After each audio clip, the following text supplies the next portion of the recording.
నమస్తే, welcome to our channel. నేను సౌజన్య. ఈ మధ్య కాలంలో జగన్మోహన్ రెడ్డి ఏం మాట్లాడినా వైరల్ అవుతుంది, ట్రెండ్ అవుతుంది. ఇప్పుడు కూడా ఆయన ఒక మాట అన్నారు, నేను మోదీకి సపోర్ట్ చేస్తున్నాను, వన్ నేషన్ వన్ ఎలక్షన్ అనేటువంటి దానికి సంబంధించి అంటున్నారు. మరి ఈ అంశానికి సంబంధించి మనతో మాట్లాడడానికి, వారి విశ్లేషణ అభిప్రాయాన్ని మనతో పంచుకోవడానికి ఈ రోజు మనతో పాటు ఉన్నారు సీనియర్ జర్నలిస్ట్ డాక్టర్ దుర్గా వడ్లమని ఉన్నారు. వారితో మాట్లాడదాం. నమస్తే అండి. నమస్తే. జగన్మోహన్ రెడ్డి మోదీకి నేను సపోర్ట్ చేస్తున్నాను, ఈ వన్ నేషన్ వన్ ఎలక్షన్ అంశానికి సంబంధించి అంటున్నారు. దీన్ని ఇప్పుడు ఏ విధంగా చూడాలి అంటారు? ఒకటే విధం అమ్మా. ఏంటంటే ఇప్పుడు యాక్చువల్గా ఆయనకి ఎవరు జగన్మోహన్ రెడ్డి గారికి బీజేపీ తనకు సపోర్ట్ చేయకపోవటం అనేది చాలా బాధాకరంగా ఉంది. ఆయన దాన్ని తట్టుకోలేకపోతున్నాడు. అందులో ముఖ్యంగా తెలుగుదేశానికి, జనసేనకి బీజేపీ సపోర్ట్ చేయటం అనేది ఆయన జీర్ణించుకోలేకపోతున్నారు. అది ఆయన ఖచ్చితంగా ఓడిపోతాను అనేది అర్థమైపోతుంది. ఈ సందర్భంలో ఏదో ఒక రకంగా బీజేపీ దృష్టిలో ఉండాలి.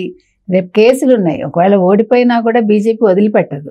ఇప్పుడు అన్ని దాచిపెట్టడం వల్ల ఈయన వెళ్తున్నాడు, వెళ్ళి అక్కడేదో తనకు కావాల్సినవి చేసుకుని వస్తున్నాడు కదా. ఢిల్లీ వెళ్ళినప్పుడల్లా ఎక్కడ ఇది ఆంధ్రప్రదేశ్కి కావాల్సినవి ఆయన అడగట్లే.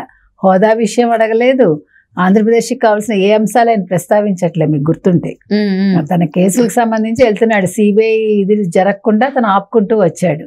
అంతే కదా, మన సిబిఐ కూడా మళ్ళా కోర్టుకెక్కి తన కంప్లైంట్ స్పెషల్ కోర్టు కావాలని అడిగింది. సో ఇప్పుడు జగన్మోహన్ రెడ్డికి ఏం చేయాలో నిజంగా అర్థం కావట్లా.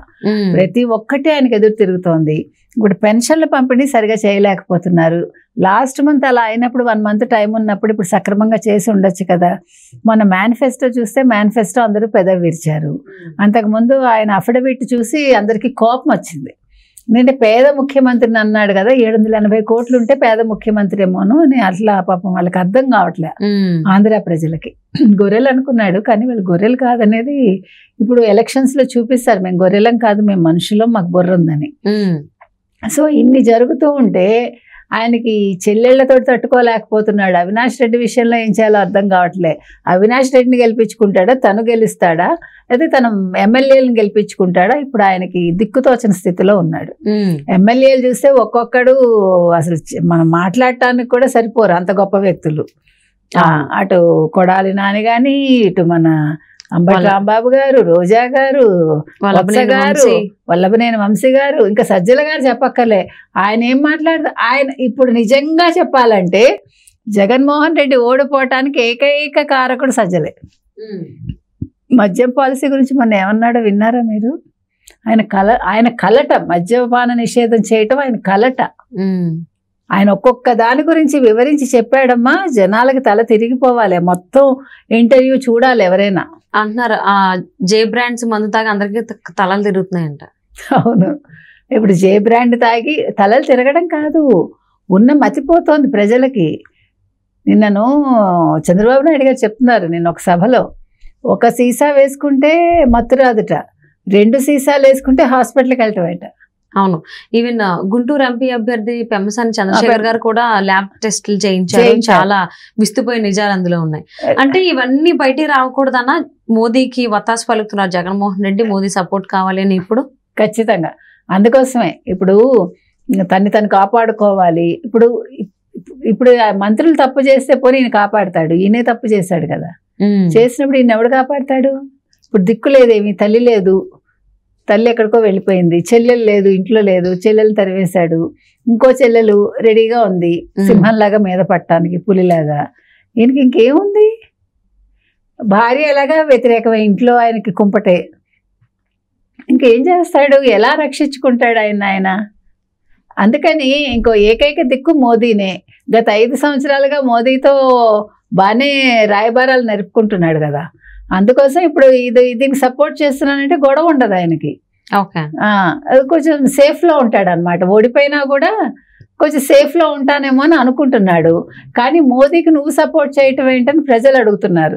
ఇప్పుడు మోదీ నీతో లేడు, మోదీ బీజేపీ వచ్చి జనసేనను తెలుగుదేశంతో ఉంది కదా, నీకేంటి సంబంధం అని ప్రజలు అడుగుతున్నారు. అంతే కదా. ఇప్పుడు నేను సింహం సింగిల్గా వస్తుందని మళ్ళీ నువ్వు మోదీకి ఎందుకు సపోర్ట్ చేస్తావు? నువ్వు సింహాను కదా. సింహం మరి ఎందుకు ఇట్లా గడ్డి వేస్తుంది? అదే ప్రజలకు అర్థం కావట్లేదు. అంటే జగన్మోహన్ రెడ్డి ఈ ఎన్నికలు అయిపోయిన తర్వాత జైలుకి వెళ్ళేటువంటి అవకాశం ఉందని చెప్పేసి అని చాలా మంది విశ్లేషకులు అభిప్రాయపడుతున్నారు.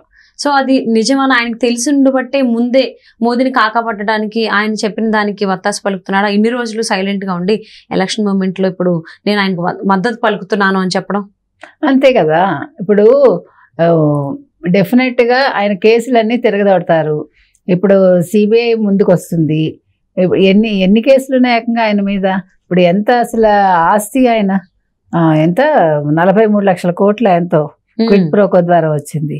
మరి ఇవన్నీ కూడా తీస్తే ఇప్పుడు ఇంత బంగ్లాలు కట్టుకున్నాడు, ఇంత ఆస్తి ఇంకా చెప్పంది ఎంతో ఉంది ఆయన అఫిడవిట్లో. ఇవన్నీ బయటకు తీస్తారు కదమ్మా, ఇవన్నీ మామూలు విషయాలా?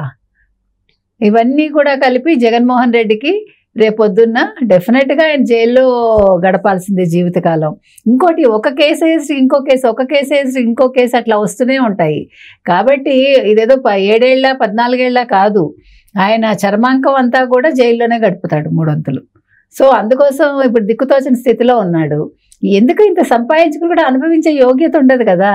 ఆయన అనుభవించిన దాని ఉంటే 5 ఏళ్లే అయిపోయింది ఆయనకి లైఫ్. ఇంకా ఈ రకంగా అంటే లైఫ్ అయిపోవడం అంటే తప్పుగా తీసుకోకండి. మళ్ళీ ఆయన ఇంకా అంటే జైల్లో గడపాలి అని మనం చెప్తున్నాం. పైగా నిన్న కూడా ఏదో 16 నెలలు నేను జైల్లో గడిపాను టైమ్స్ నౌ తోటి అన్నాడు కదా. అవును, టైమ్స్ నౌతో చెప్పినప్పుడు అన్ని పంచుకున్నాడు అనమాట.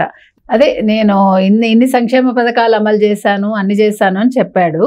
చెప్పాక నేను ఏ పార్టీకి నేను మద్దతు ఇవ్వట్లేదు, కానీ ఈ విషయంలో మాత్రం మోదీకి నేను సపోర్ట్ చేస్తున్నాను, 1 నేషన్ 1 ఎలక్షన్ అన్నదానికని క్లియర్ కట్గా చెప్పాడు ఆయన. సో అంటే ఇప్పుడు ఈ టైంలో అంటే ఆయనకి అన్ని వైపుల నుంచి ఎదురు దెబ్బలు తగులుతున్నాయి. అంటే సునీత్ గారి దగ్గర నుంచి కావచ్చు, శర్మల దగ్గర నుంచి కావచ్చు, ఏపీ ప్రజల దగ్గర నుంచి కావచ్చు, ఇంకోవైపు పక్కనే పెట్టుకుంటే అవినాష్ రెడ్డి నుంచి కూడా ఒక కైండ్ ఆఫ్ నెగిటివ్ ఎఫెక్టే పడుతుంది జగన్మోహన్ రెడ్డికి. అంటే ఇవన్నిటి నుంచి తప్పించుకోవాలంటే కేంద్రంలో సపోర్ట్ కావాలి. కాంగ్రెస్ సపోర్ట్ చేయదు, ఎందుకంటే వాళ్ళే కేసులు పెట్టి నన్ను జైలుకి పంపించారని నేను అంటున్నారు కాబట్టి. మరి నెక్స్ట్ ఆప్షన్ ఏది ఉంది? మోదీ తప్ప వేరే ఆప్షన్ లేదు. ఆప్షన్ లేక దిక్కుతోచక మోదీకి సపోర్ట్ చేస్తున్నాడు జగన్మోహన్ రెడ్డి అని కొంతమంది అభిప్రాయపడుతున్నారు విశ్లేషకులు. దీని గురించి మీరు ఏమంటారు? కరెక్ట్గా చెప్పారు మీరు. అన్యథా శరణం నాస్తి త్వమేవ శరణం మమ. ఇక్కడ మోదీయే శరణం, ఆయనకి శరణు కోరాడు ఈయన. ఎందుకంటే ఇప్పుడు అవినాష్ రెడ్డిని పక్కన పెట్టుకోవడం కూడా పెద్ద మైనస్ ఈయనకి. అసలు మనం చూస్తే ఆయనకి శత్రువులంతా తన వాళ్ళేనమ్మా. తను ఎక్కడి నుంచో తనకేవి రాదు నెగిటివ్. ఫస్ట్ తన వాళ్ళే తనకి నెగిటివ్. ఆ నెగిటివ్ వల్లే ప్రజలు కూడా నెగిటివ్ అయ్యారు. అది ఆయన గుర్తించట్లేదు. ఎప్పుడు కూడా మనకి చెడు జరిగేటప్పుడు మనకి తెలియదు, సంకేతాలు ఇచ్చినా కూడా మనం గ్రహించం, కోరి తెచ్చుకుంటాం కష్టాలు. అట్లా ఈయన కోరి తెచ్చుకున్నాడు. ఇప్పుడు నీకు ఎందుకు అసలు, నీకు పట్టా పాస్ పుస్తకాల మీద నీ ఫోటో ఎందుకు? వాళ్ళ పాస్ పుస్తకాలు వాళ్ళ ఫోటోలు వేస్తావా, నీ ఫోటో వేసుకుంటావా? ఇలా ప్రతిదాని మీద చిక్కీల మీద నీ ఫోటో, కప్పు మీద నీ ఫోటో, కోడిగుడ్డు మీద నీ ఫోటో. అది ప్రజలు నవ్వుతారా ఏడుస్తారా?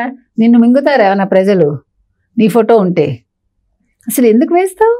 సో మరి జగన్మోహన్ రెడ్డి అన్ని రకాలుగా ప్రయత్నిస్తున్నారు సపోర్ట్ కోసము. మరి రాబోయేటువంటి ఎన్నికల తర్వాత ఆయనకి ఏం జరుగుతుందని ఏ భయం ఉందో ఏంటో. మరి మోదీకి అయితే సపోర్ట్ చేస్తున్నాను ఈ విషయంలో అంటున్నారు, 1 నేషన్ 1 ఎలక్షన్కి సంబంధించి. సో మరి చూద్దామండి ఆయన పరిస్థితి ఎలా ఉండబోతుంది అనేది రాబోయేటువంటి రోజులు.